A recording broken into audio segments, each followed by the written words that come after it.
You get bitten by a venomous snake right now, and if you can get the right medical treatment quickly, there's a good chance you can survive. But go back just over 100 years, and the situation was very different. No modern antivenom, no specific medicine designed to neutralize the venom. Just hope. So how did we go from having almost nothing to fight snake venom, to having a medicine that can save your life?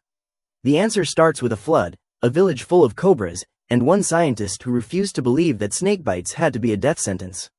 His name was Albert Calmette. In 1891, Calmette was working in Saigon, in what is now Vietnam. During heavy flooding, venomous cobras were forced out of their natural habitat and into nearby villages.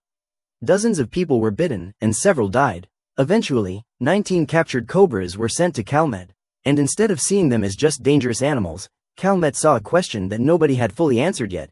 Could the body be trained to fight snake venom?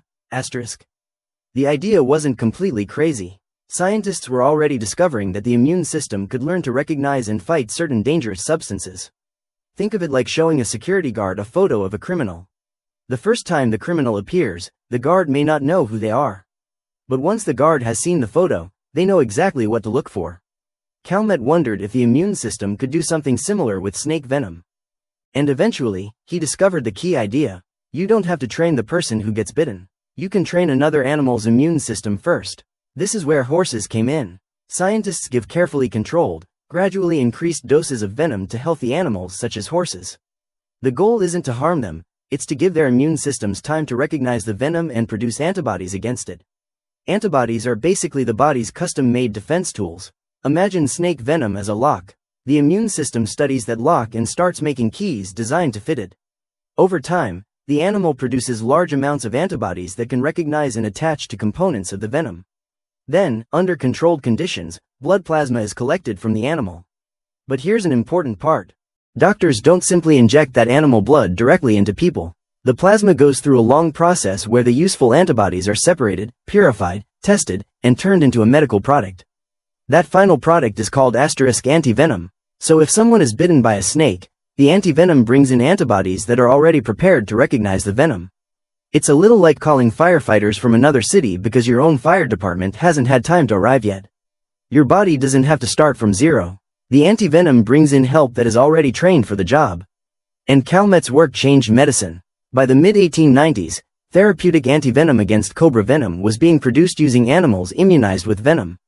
But there was one major problem. Calmette initially believed that an antivenom made against one type of snake might work against many others. It didn't, because snake venoms are incredibly different. Think of it like passwords. An antibody designed for one venom might be able to recognize one particular password, but that doesn't mean it can unlock every computer in the world. Scientists later showed that antivenom has to match the medically important snakes in the region where it's being used. That's why there are different types of antivenom. Some are designed for one particular snake, while others are designed to work against several important species from the same region. And more than a century later, the basic idea is still remarkably similar. Train an animal's immune system, collect the antibody-rich plasma, purify the antibodies, turn them into medicine. The technology has improved enormously, but the central idea remains the same. And honestly, that's what makes this story so fascinating. Albert Calmette didn't defeat snake venom by finding a stronger poison. He solved the problem by looking at it from a completely different angle.